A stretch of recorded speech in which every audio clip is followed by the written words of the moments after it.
हाय दोस्तों, कैसे हैं। मैं मोहम्मद मुख्तार आपका मैं अपने यूट्यूब चैनल सुगम संगम पर स्वागत करता हूं। आइए दोस्तों, भारत की भूगोल की कड़ी में आज हम अक्षांश और देशांतर रेखा का भारत पर पड़ने वाले प्रभाव पे हम बात करने वाले हैं। इस वीडियो में हम उन सारे प्रश्नों को कवर करने का प्रयास करेंगे जो परीक्षा में पूछे जाते हैं और परीक्षा के दृष्टिकोण से बहुत ही महत्वपूर्ण है। ठीक है दोस्तों, तो क्लियर करते हैं कि इस वीडियो में हम ये भी जानने वाले हैं कि इन रेखाओं का भारत की जलवायु, भारत के समय और भी जो जो प्रभाव है उस पर हम विस्तार से बात करने वाले हैं दोस्तों। तो आप वीडियो में लास्ट तक बने रहिए और हम कोशिश करेंगे कि वीडियो समाप्त होने से पहले आपको सारी बातें याद हो जाए। ठीक है, और हम यह भी कोशिश करेंगे कि उनको याद रखने का सबसे आसान तरीका और उनमें से भी जो आसान से आसान तरीका होगा वो हम बताने का प्रयास करेंगे। ठीक है दोस्तों, तो आप लास्ट तक बने रहिए और एंजॉय कीजिए, एंजॉय के साथ साथ पढ़ाई कीजिए और अपने जीवन में आगे बढ़िए। क्लियर है दोस्तों? तो आइए स्टार्ट करते हैं। तो पहले हमें यह समझना है और चलिए स्टार्ट करते हैं पहले अक्षांश रेखा को। क्लियर है दोस्तों? अक्षांश रेखा, तो अक्षांश और देशांतर रेखा पे आगे बात करने से पहले हमें यह समझना है कि अक्षांश रेखा होता कैसा है, देशांतर रेखा होता कैसे है। तो यह समझिए। तो पहले हम अक्षांश की बात कर रहे हैं, तो इसे बात करने से पहले हम ये समझते हैं कि मान लीजिए ये पृथ्वी है। समझ गए? पृथ्वी है, इधर उत्तर है, समझ लीजिए। इधर क्या है दोस्तों? दक्षिण है। इधर क्या है? पूरब है। और इधर क्या है? पश्चिम है। क्लियर? अभी इसमें हम कर्क रेखा पे बात कर रहे हैं। इसमें यह समझिए कि पूरब और पश्चिम के बीच, पृथ्वी पर पूरब और पश्चिम के बीच खींची गई रेखा को अक्षांश रेखा कहा जाता है। इसमें सारे अक्षांश, हालांकि इस पे हम जो है कि अक्षांश और देशांतर रेखा पे स्पेशल जो वीडियो बनाऊंगा उसमें हम इससे संबंधित सारी कंफ्यूजन को दूर करेंगे। तो इसमें हमको ज्यादा उलझना नहीं है। पूरब और पश्चिम, पृथ्वी पर पूरब और पश्चिम खींची गई रेखा को, पूरब और पश्चिम के बीच खींची गई रेखा को अक्षांश रेखा कहा जाता है। यह समझ लीजिए। दूसरी बात, पूरब और पश्चिम के बीच जो यह रेखा खींची गई है, मतलब जो पृथ्वी को दो समान भागों में बांट रही है, यह रेखा कहलाती है, क्या कहलाती है दोस्तों? भूमध्य रेखा। भूमध्य रेखा, ये भी ध्यान में रखना है आपको। भूमध्य रेखा यह क्या है? 0 डिग्री अक्षांश है। 0 डिग्री अक्षांश है, मतलब पृथ्वी के बीच में जो रेखा खींची जाती है वो 0 डिग्री अक्षांश है। इसमें एक चीज और यह जानना है, अब यह पूरब और पश्चिम भूल जाइए। ठीक है, आगे देखिए। भूमध्य रेखा से उत्तर, क्या? भूमध्य रेखा से उत्तर मतलब ऊपर की ओर एक रेखा, मतलब एक तो होता है कि सारे अक्षांश रेखा है जो भूमध्य रेखा के समांतर पृथ्वी पर खींची गई है, वो यहां तक आती है।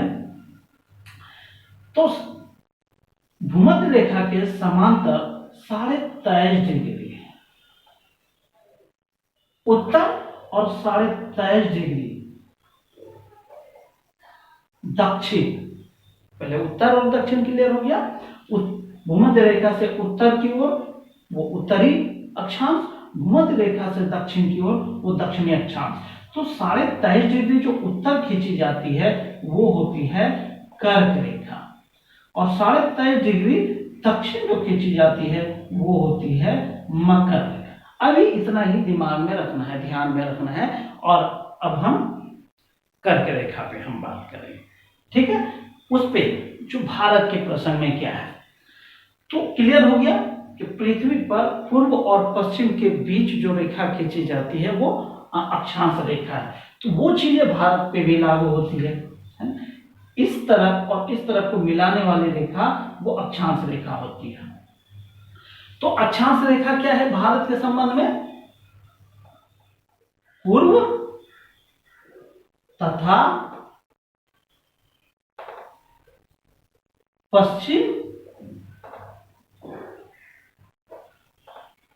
के बीच यह रेखा भारत में किस ओर से किस ओर खींची जाती है? पूरब और पश्चिम के बीच। यह दिमाग में सेट हो गया। एक चीज और जानना है, ये तो हो ही गया कि पूरब से पश्चिम खींचा जाता है, पृथ्वी पर भी यही बात है, लेकिन एक प्रमुख रेखा है जो भारत के ठीक बीचों बीच गुजरती है। वो क्या है? 23.5 डिग्री अक्षांश। वो क्या है? इस तरह 23.5 डिग्री अक्षांश, यहां से आप इस तरह मानिए, ये ठीक है। यह जो रेखा है वो कर्क रेखा। क्या है दोस्तों? कर्क रेखा भारत के बीचों बीच खींची गई है। ठीक है। अब बीचों बीच, अब इससे संबंधित एक प्रश्न, कई प्रश्न पूछा जाता है कि जैसे भारत को दो समान भागों में बांटने वाली रेखा क्या है? 23.5 डिग्री उत्तरी अक्षांश। ये उत्तरी दक्षिणी क्लियर हो गया। 23.5 डिग्री उत्तरी अक्षांश यानी कर्क रेखा भारत को दो भागों में, दो समान भागों में बांटती है। यह क्लियर हो गया। अब अक्षांश रेखा में मुख्यतः हम कर्क रेखा पे ही बात करते हैं भारत के प्रश्न में। मेन फोकस मेरा कर्क रेखा रहेगा। ठीक है। कर्क रेखा क्लियर है। वो कौन सी रेखा है? 23.5 डिग्री नॉर्थ, उत्तरी अक्षांश। यह रेखा, पहले तो ये समझना है। अब एक प्रश्न उठता है कि कर्क रेखा भारत के कितने राज्यों से होकर गुजरती है? तो हमें यह जानना है, यह याद भी रखना है कि कर्क रेखा भारत के 5 राज्यों से होकर गुजरती है। कर्क रेखा भारत के 5 राज्यों से होकर गुजरती है। क्लियर हो गया? ये कर्क रेखा पे हम बात करने वाले हैं। कर्क रेखा कितने राज्यों से होकर गुजरती है? 5 राज्यों से। कर्क रेखा 5 राज्यों से होकर गुजरती है। सॉरी 5 नहीं दोस्तों, 8 राज्यों से होकर गुजरती है। अब और प्रश्न आता है कि वो 8 राज्य कौन कौन से हैं? आप ट्रिक भी रखते हैं, लेकिन हम ट्रिक पे विश्वास नहीं करते, क्योंकि आप ट्रिक से छोटे मोटे पोस्ट पा सकते हैं, लेकिन यदि आपको पीसीएस लेवल का एग्जाम अटेंड करना है तो वहाँ ट्रिक काम नहीं आएगा दोस्तों। वो आपको गहन अध्ययन की जरूरत है। तो हम इसमें कोशिश करेंगे कि बिना ट्रिक के, और हम लास्ट में कोशिश कर देंगे ट्रिक भी हम बताएंगे जिसे आप याद रख सकते हैं। कर्क रेखा भारत के 8 राज्यों से होकर गुजरती है। देखिए, हम आपको मानचित्र में ही समझाने का प्रयास करेंगे वो कैसे है। तो एक चीज और है कि जब ये सब प्रश्न तभी आप सोल्व कर सकते हैं जब मैंने पहला भारतीय भूगोल पर जब पहला वीडियो बनाया था, उसमें हमने ये कहा था कि भारत का मानचित्र अच्छी तरह आपको याद आनी चाहिए। भारत का मानचित्र अच्छी तरह, उसमें क्या है कि राज्य, कौन सा राज्य कहाँ है, ये भी आपके माइंड में पूरी तरह सेट हो जानी चाहिए। तभी आप भारत से संबंधित भूगोल को समझने में आसानी अपने को महसूस करेंगे, है ना।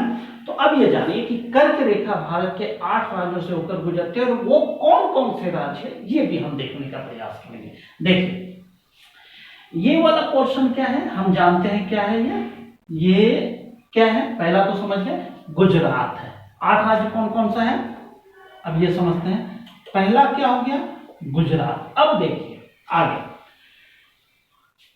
गुजरात ये है, इसके जस्ट ऊपर, चूंकि हम जितना इजी भी तरीका है उसमें समझाने का प्रयास कर रहे हैं। ये गुजरात है, इसके जस्ट ऊपर राजस्थान है, इनका थोड़ा सा हिस्सा इधर आता है, ये समझ लीजिए। गुजरात का थोड़ा सा हिस्सा, सॉरी, राजस्थान का थोड़ा सा हिस्सा कर्क रेखा को छूता है। तो तो पहला गुजरात हो गया, दूसरा क्या हो गया दोस्तों, राजस्थान। अब आइए, राजस्थान हो गया।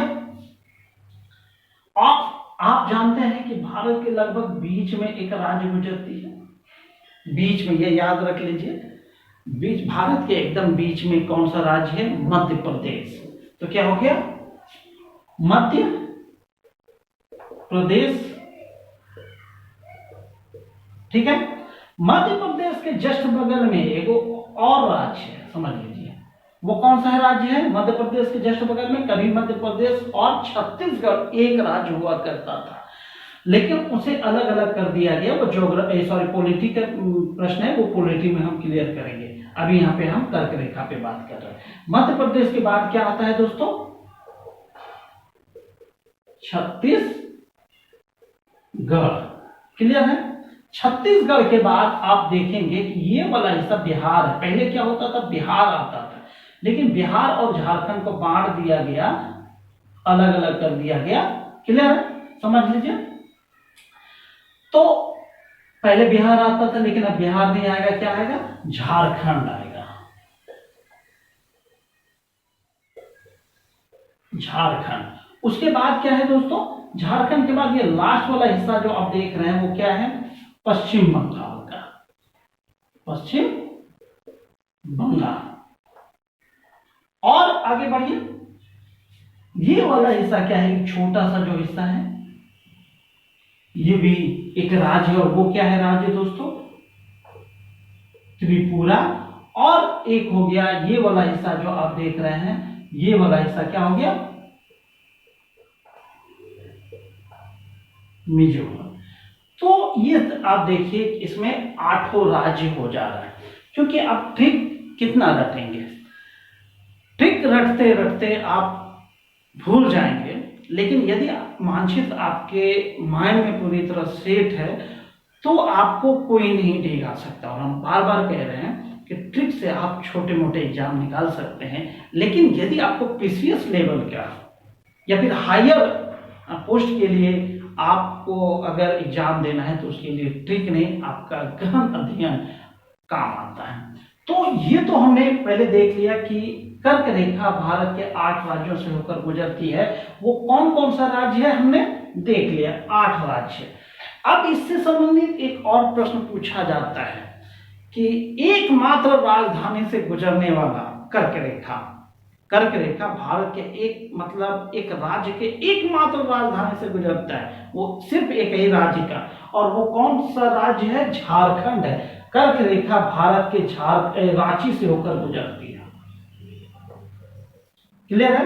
अब ये प्रश्न पूछा जा सकता है कि कर्क रेखा भारत की एकमात्र प्रांतीय राजधानी से गुजरती है, और वो कौन सा है, तो आप कह सकते हैं वो है झारखंड की राजधानी रांची, क्लियर है।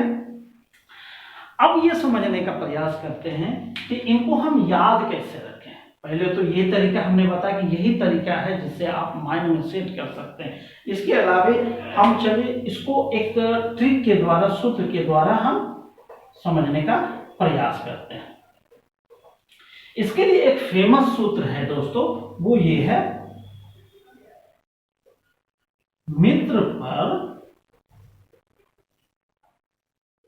गमछा झाड़, ये याद रख सकते हैं आप, मित्र पर गमछा झाड़। ये कर्क रेखा को याद रखने का एक सटीक फॉर्मूला है।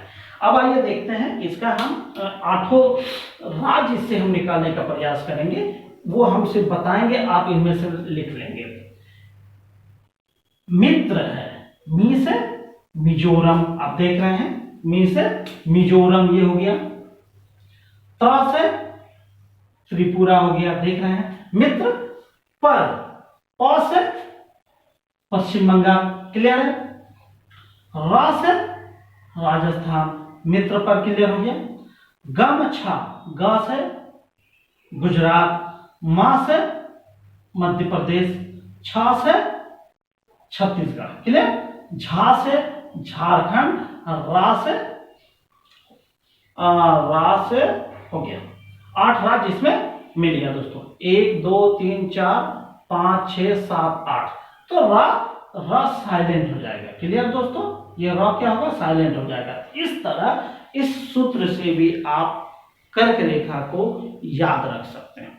ये तो हो गया कर्क रेखा की स्थिति कि भारत के में किस किस राज्यों से होकर कर्क रेखा गुजरती है। क्लियर। अब ये जानते हैं कि इस कर्क रेखा का प्रभाव भारत की जलवायु पर भी पड़ता है। अब वो समझते हैं कि भारत की जलवायु पर कैसे पड़ता है इसका प्रभाव। ये देखिए, पृथ्वी पर जब हम कर्क और मकर रेखा पे बात करते हैं तो हम देखते क्या है कि 23.5 डिग्री मतलब कर्क रेखा और मकर रेखा के बीच की जो जलवायु होती है वह उष्ण जलवायु होती है।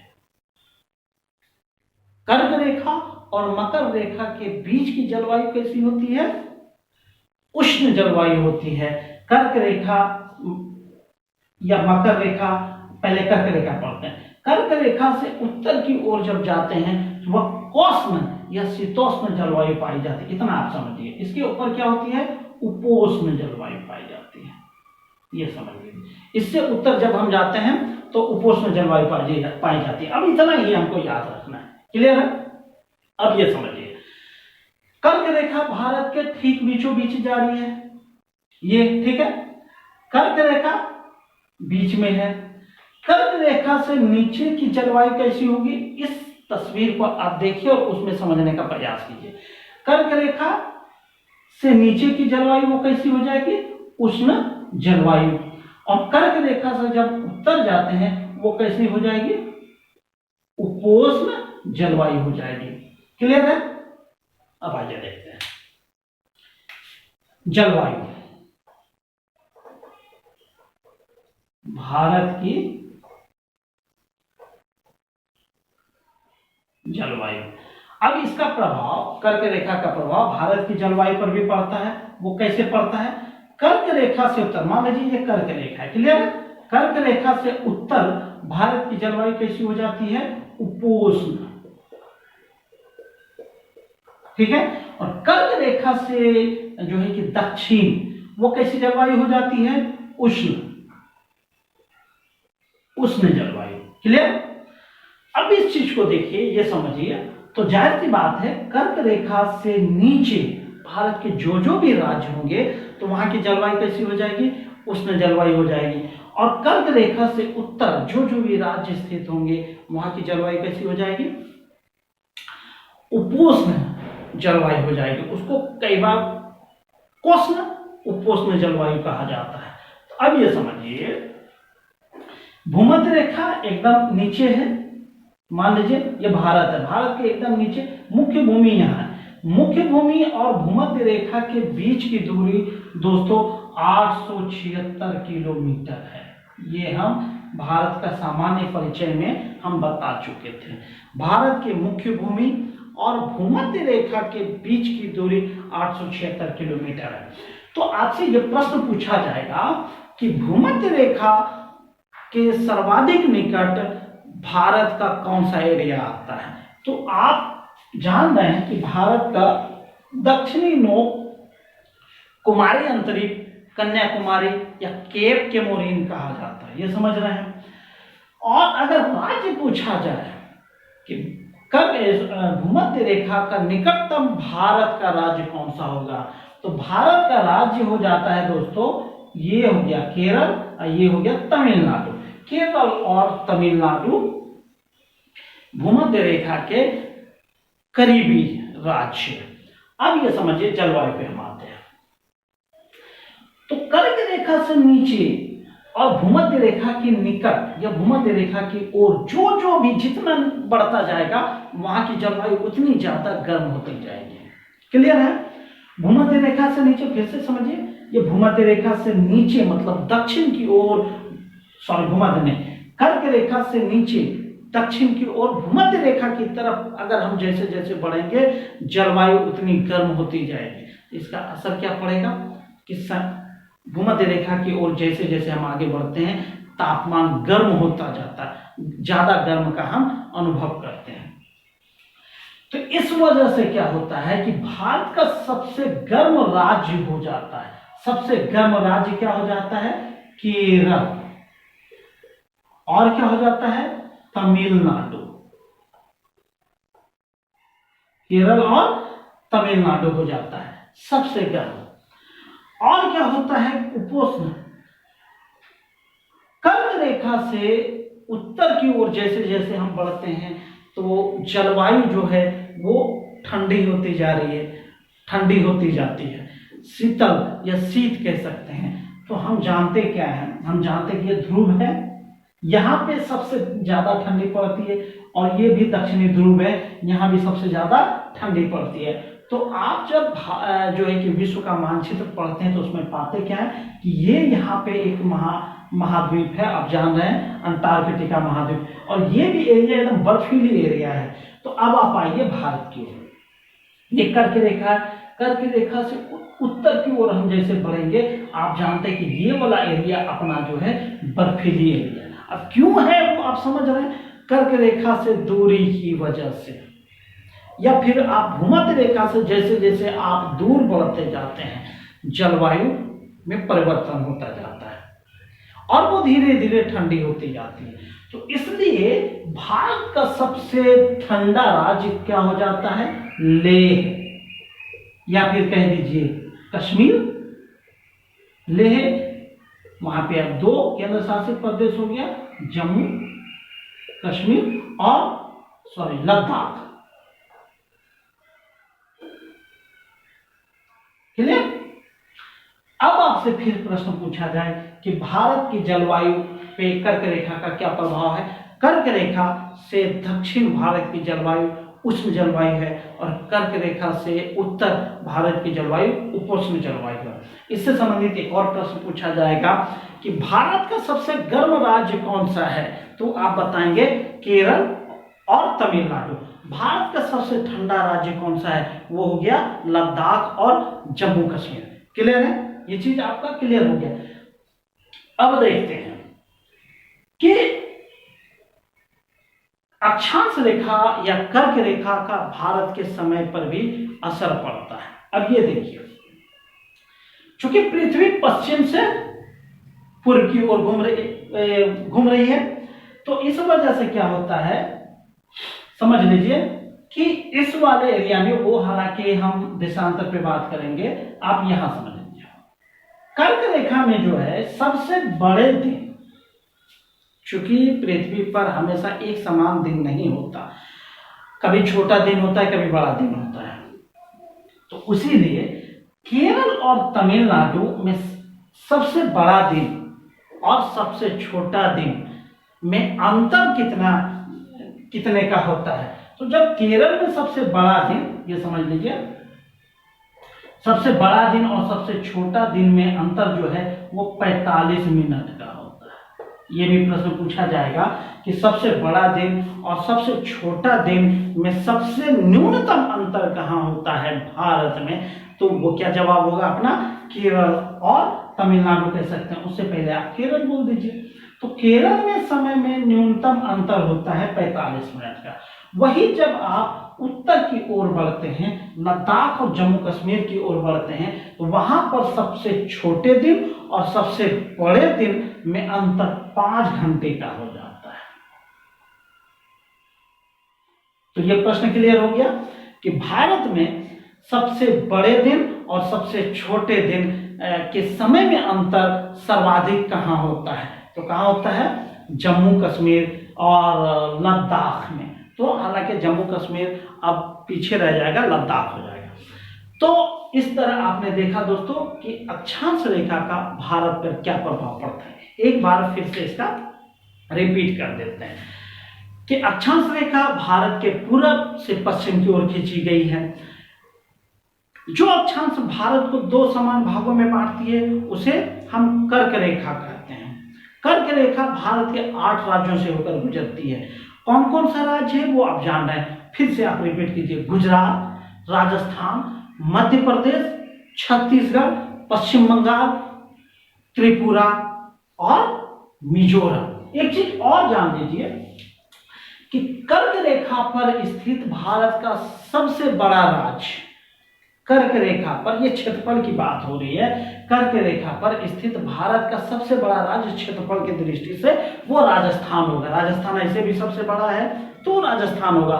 और कर्क रेखा पर स्थित क्षेत्रफल की दृष्टि से सबसे छोटा राज्य कौन सा होगा, वो राज्य हो जाएगा दोस्तों त्रिपुरा। ये बातें हम हालांकि बता चुके थे पूर्वोत्तर भारत के राज्य पर, जब हम वीडियो बना रहे थे उसमें भी हम बताए थे कि सबसे छोटा राज्य त्रिपुरा है। क्लियर है? 8 राज्यों को याद रखने का एक ट्रिक हमने बताया, मित्र पर गमछा झाड़। क्लियर हो गया? कर्क रेखा का भारत की जलवायु पर भी असर पड़ता है। वो क्या पड़ता है कि कर्क रेखा से नीचे स्थित भारत की जलवायु हो जाती है उष्ण जलवायु, कर्क रेखा से उत्तर भारत की जलवायु हो जाती है उपोष्ण जलवायु। कर्क रेखा का भारत के समय पर भी असर पड़ता है कि भारत के सबसे दक्षिण में स्थित राज्य केरल में सबसे बड़ा दिन और सबसे छोटा दिन में समय का जो अंतराल होता है, अंतर जो होता है वो 45 मिनट का होता है। वहीं भारत के सबसे उत्तरी राज्य लद्दाख में सबसे बड़ा दिन और सबसे छोटे दिन में समय में अंतर जो होता है वो 5 घंटे का होता है। इस तरह दोस्तों कर्क रेखा से संबंधित ये सारे प्रश्न आपके परीक्षा में पूछे जाते हैं। अब इनके बाद हम जो है कि देशांतर रेखा पे हम बात करेंगे। और ये बता दिया मैंने कि भारत का दक्षिणी नोक जो है वो भूमध्य रेखा से 876 किलोमीटर दूरी पे, तो ये आप नोट्स बना देंगे। ठीक है दोस्तों, तो आप इनका स्क्रीनशॉट लेना चाहे ले लें। इसके बाद हम देशांतर रेखा पे बात करेंगे। आइए दोस्तों, अब हम देशांतर रेखा पे बात कर लेते हैं। तो कर्क रेखा में एक चीज ये जान रहे थे कि कर्क रेखा भारत के पूरब और पश्चिम को जोड़ने वाला रेखा है। वहीं देशांतर रेखा क्या है कि भारत के उत्तर और दक्षिण को जोड़ने वाली रेखा है। मतलब उत्तरी ध्रुव, पृथ्वी पे आइए आप, ये मान लीजिए हमारा ग्लोब है, ठीक है, ये उत्तरी ध्रुव है 90 डिग्री नॉर्थ, ये दक्षिणी ध्रुव है 90 डिग्री साउथ। उत्तरी ध्रुव और दक्षिणी ध्रुव को मिलाने वाली रेखा वो देशांतर रेखा कहलाती है। इसको इतना ही समझना है अभी, ठीक है। तो देशांतर रेखा कहां से कहां गुजरती है? भारत के उत्तर से दक्षिण, ये समझना है कि भारत के उत्तर से दक्षिण खींची गई रेखा देशांतर रेखा। देशांतर रेखा का सबसे ज्यादा उपयोग जो है कि समय के निर्धारण के लिए होता है।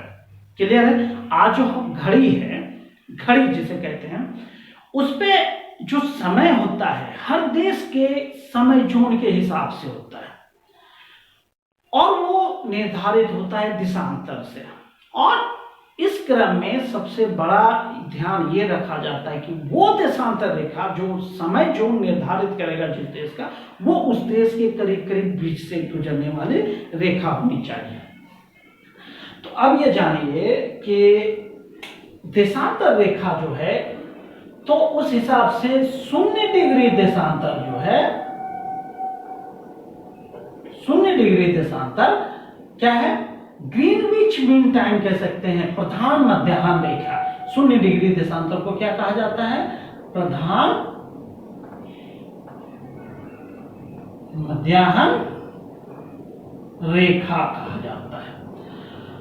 और हमने बताया कि हर देश का अपना अपना समय जोन है, हर देश का अपना अपना जो कि वो देशांतर रेखा है जिसके सहारे हम उस देश का समय निर्धारित करते हैं। तो जानिए कि एक तो जो है कि देशांतर है जो भारत का जो है कि मानक समय कहा जाता है, और वो देशांतर है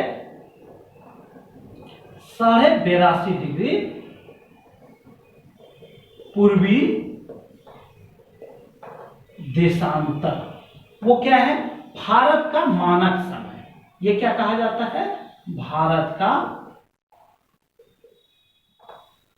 मानक समय जोन कहिए या समय, मानक समय कहिए। ये तो ये याद रख लेना है, 0 डिग्री देशांतर को प्रधान मध्याह्न रेखा कहा जाता है। और भारत का मानक समय क्या है? 82.5 डिग्री पूर्वी देशांतर।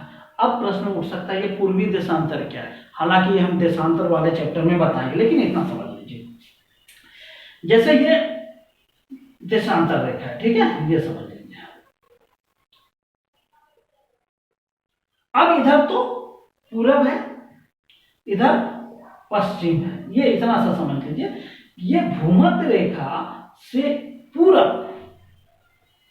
ठीक है, ये भूमध्य नहीं, ये बीच वाली रेखा से पूरब की ओर का जो देशांतर है वो पूर्वी देशांतर कहा जाता है। तो ठीक है, तो जाहिर सी बात है 90 डिग्री जो है कि देशांतर का 90 डिग्री ये बीच वाला रेखा जाहिर सी बात है इधर होगा, और जो 82.5 डिग्री देशांतर है वो कहां से है दोस्तों? इस तरह मान लीजिए ये अपना भारत का मानक रेखा हो गया। अब ये समझते हैं, इससे संबंधित जो प्रश्न पूछा जाता है वो अक्सर प्रश्न आता है भारत के मानक समय से संबंधित। ये समझिए, पहली बात तो ये 82.5 डिग्री पूर्वी देशांतर भारत के इलाहाबाद से होकर गुजरती है। समझ गए? भारत के इलाहाबाद के मिर्जापुर से। ये कहां से गुजरती है दोस्तों? पूर्वी देशांतर उत्तर प्रदेश, भारत का उत्तर प्रदेश के प्रयाग का मिर्जापुर। अब ये प्रयाग पहले इलाहाबाद था, उसका नामकरण योगी प्रशासन ने प्रयाग के नाम से किया। हालांकि ये बहुत जो है कि इस पे राजनीति भी हुई, बहुत छिटाकशी भी हुई, अंततः इलाहाबाद को प्रयाग के नाम से जानते हैं, यह समझ लीजिए। तो एक प्रश्न ये भी पूछा जाता है कि 82.5 डिग्री पूर्वी देशांतर कहां से होकर गुजरती है? तो भारत के उत्तर प्रदेश के प्रयाग के मिर्जापुर से। इसमें 3 होता है, किस राज्य से? उत्तर प्रदेश से। उत्तर प्रदेश के किस जिला से? वो प्रयाग से। और किस जगह से? मिर्जापुर नामक जगह, कहिए एक गांव कह सकते हैं, वहां से होकर ये 82.5 डिग्री पूर्वी देशांतर गुजरती है। अब ये जो है 82.5 डिग्री पूर्वी देशांतर भारत के 5 राज्यों से होकर गुजरती है। 5 राज्यों से होकर गुजरती है। कंफ्यूज नहीं होइएगा, कर्क रेखा 8 राज्यों से होकर, और प्रधान मध्याह्न रेखा या मानक समय, भारत का जो मानक समय वो 5 राज्यों से होकर गुजरती है। 8 राज्य और 5 राज्य, कंफ्यूजन दूर हो गया। अब ये 5 राज्यों में से कौन कौन सा राज्य आता है वो हम जानने का प्रयास करते हैं। पहला देखिए, जब आप भारत का मानचित्र पढ़ रहे होंगे तो उसमें आपने देखा होगा कि सबसे उत्तर के नेपाल से सटा हुआ अपना कौन सा हो जाता है? मान लीजिए ये हो गया उत्तर प्रदेश। कौन सा हो गया? पहला उत्तर प्रदेश। उसके बाद नीचे आइए आप, उत्तर प्रदेश के जस्ट नीचे क्या है? मध्य प्रदेश है। क्या है दोस्तों? मध्य प्रदेश है। उसके नीचे क्या है? जैसे कर्क रेखा में आप ये मध्य प्रदेश, हालांकि इस तरह आप बोलिए मध्य प्रदेश हो गया। उसके बगल में क्या हो गया जिससे ये गुजरती है? छत्तीसगढ़। छत्तीसगढ़। उसके नीचे आप आइए, छत्तीसगढ़ के बाद आता है ये एरिया आप जो देख रहे हैं ना, ये एरिया आ जाता है उड़ीसा का। ओडिशा आप बोल सकते हैं, ओडिशा। और उसके बाद ये वाला एरिया जो है वो आंध्र प्रदेश का हो जाता है। कौन सा हो जाता है? आंध्र प्रदेश। तो इस तरह देखिए 5 राज्य इसमें हो जाता है, यूपी, एमपी, छत्तीसगढ़, उड़ीसा, आंध्र प्रदेश। तो क्लियर है कि मानक समय भारत के 5 राज्यों से होकर गुजरती है। कौन कौन से हो गया? यूपी, एमपी, छत्तीसगढ़, ओडिशा और आंध्र प्रदेश, यानी एपी। अब पहले इसको जानते हैं इसका ट्रिक अगर बनाना पड़े, हालांकि इसका तो और कोई ट्रिक नहीं बन सकता, लेकिन हम ट्रिक बनाने का प्रयास कर देते हैं ताकि आपको याद करने में आसानी रहे। इसका ट्रिक देखिए, इस तरह हम बना सकते हैं कि भारत का मानक समय 5 राज्यों से होकर गुजरती है, वो कौन सा है? यूपी, एमपी, एपी, छत्तीसगढ़ और ओडिशा। ये ट्रिक आप याद रख सकते हैं, इससे भी आपका जो है कि मानक समय क्लियर हो जाएगा। UP, MP, AP, Chhattisgarh, Odisha, इस तरह 5 राज्य क्लियर हो गया। अब एक चीज और इसमें जानते हैं, यूपी प्रश्न पूछा जा सकता है कि वह राज्य जिससे कर्क और कर्क रेखा और भारत का मानक समय दोनों गुजरती है। तो अगर आपने कर्क रेखा का अगर अभी आपके माइंड में होगा 8 राज्य, तो क्लियर हो जाएगा कि वो राज्य कौन कौन सा है। एमपी है और छत्तीसगढ़, तो इन दोनों से मेरा कर्क रेखा और मानक समय रेखा दोनों गुजरती है। भारत के कितने राज्यों से कर्क रेखा और मानक समय रेखा किस गुजरती है? 2 राज्यों से, मध्य प्रदेश और छत्तीसगढ़। क्लियर है दोस्तों? ये भी प्रश्न पूछा जा सकता है। अब समझिए, ये तो हो गया जो है कि अब ये समझते हैं कि मानक समय 82.5 डिग्री पूर्वी देशांतर है, तो जाहिर सी बात है समय पे क्या असर पड़ता है? तो हम जान रहे हैं कि 0 डिग्री देशांतर और एक चीज और जान लीजिए कि एक देशांतर से दूसरे देशांतर के बीच की दूरी, ये समझ लीजिए, एक देशांतर बराबर होता है 4 मिनट। क्लियर है? 2 देशांतर के बीच की जो दूरी होती है समय के हिसाब से, वो 4 मिनट होती है। क्लियर है? फिर से समझ लीजिए, एक देशांतर से दूसरे देशांतर तक जो जाता है, ये समझिए इस तरह, यह देशांतर है और यह देशांतर, इन दोनों के बीच अगर जो है हम समय मान देखेंगे तो 4 मिनट का अंतर होता है। तो उस हिसाब से 82.5 डिग्री देशांतर है, गुना 4 अगर हम करेंगे तो कितना जो है कि मिनट का अंतर होगा? वो मिनट हो जाता है दोस्तों 330 मिनट का। 330 मिनट का अंतर हो जाता है। 4 मिनट को 82.5 से, 4 को 82.5 से अगर हम गुना करेंगे तो वो अंतर हो जाएगा, टोटल जो है कि गुणनफल हो जाएगा 330 मिनट। अब इसको समय में हम अगर बदलें, घंटे में बदलें, तो क्या हो जाएगा दोस्तों? 5 घंटा 30 मिनट। ये हो गया अंतर। तो अब ये प्रश्न होता है कि भारत का मानक समय और ग्रीनविच जो प्रधान मध्याह्न रेखा है उसके बीच समय में कितना अंतर होता है? 5.5 घंटे का। तो आपसे यह भी प्रश्न पूछा जाता है कि भारत का मानक समय 0 डिग्री देशांतर से कितना आगे है? तो वो होगा 5.5 घंटा आगे है। क्लियर है? चूंकि पूर्व में स्थित है। अब ये आपसे ये भी प्रश्न पूछा जाएगा कि अगर ग्रीनविच में दिन के 12 बजे हैं तो भारत में समय क्या हो रहा होगा?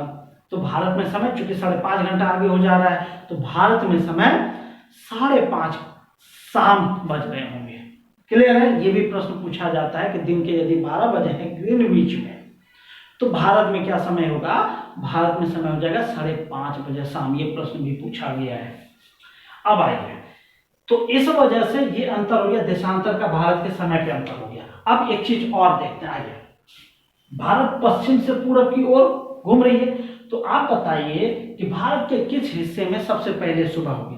पश्चिम से पूरब। मान लीजिए ये हिस्सा इधर जा रही है, ये हिस्सा घूमते हुए जा रही है, और सूरज मान लीजिए इस जगह स्थित है। ठीक है, इस जगह स्थित है, तो भारत के सबसे पहले करीब में कौन सा आएगा पहले? तो ये वाला हिस्सा आ जाता है। भारत में सबसे पहले सुबह कहां होती है? अरुणाचल प्रदेश में। भारत का सबसे पूर्वी बिंदु कहां है? किबिथु है और वो किस राज्य में स्थित है? अरुणाचल प्रदेश में। तो भारत में सबसे पहले सुबह कहाँ होती है? सुबह सबसे पहले अरुणाचल प्रदेश के किबिथु में सबसे पहले होती है, और सबसे बाद में कहां पे होती है? चूंकि यहां सुबह पहले हो गया, सबसे बाद में ये यहाँ पे गुजरात का कौन सा है? गौर माता नामक जगह, ये भारत का पश्चिमी नोक है। ठीक है, तो पश्चिमी नोक में सबसे लास्ट में सुबह होती है, तो इस वजह से सबसे पहले और सबसे बाद सुबह वाली बात में अंतर क्या हो गई? आप देख रहे हैं कि यहां सुबह पहले हो गई, यहां सुबह बाद में हुई। तो इसका अंतर क्या हुआ कि यहां 2 घंटा पहले, जो देशांतर है ना, यहां और यहां के बीच देशांतर में 30 डिग्री का अंतर आ जाता है। जब आप भारत का मानचित्र देखते होंगे तो यहाँ के देशांतर और यहाँ के देशांतर में लगभग 30 डिग्री का अंतर आ जाता है। तो हम जानते हैं कि 1 डिग्री जो है कि 1 डिग्री देशांतर 4 मिनट का होता है, तो 30 डिग्री देशांतर 120 मिनट का होगा। तो इस हिसाब से भारत के पूर्वी बिंदु और पश्चिमी बिंदु में समय का जो अंतर होता है वो 2 घंटे का अंतर हो जाता है। सुबह कहीं 2 घंटा पहले हो जाती है और कहीं 2 घंटा बाद में होती है। इसको इस तरह भी समझिए। मान लीजिए किबिथु यदि अरुणाचल प्रदेश में सुबह हुई 4 बजे, तो आप बताइए गौर माता या गुजरात में सुबह कब होगी? 4 बजे वहां हुई है, 2 घंटा बाद यहां हो गई सुबह, तो कितना हो जाएगी? 6 बजे सुबह गुजरात में होगी। तो ये इनका अंतर है दोस्तों, समय का अंतर। तो इस तरह दोस्तों इस वीडियो में हमने अक्षांश और देशांतर से जो जो भी प्रश्न बन सकते हैं वो मैंने इस वीडियो में कवर किया है। ठीक है दोस्तों, तो अब हम जो है कि नेक्स्ट वीडियो में और भी चैप्टर पे हम बात करेंगे। वीडियो थोड़ा बड़ा हो गया है और अब मुझे जो है कि क्लोज करना होगा। इसके साथ थैंक यू, जय हिंद, जय भारत।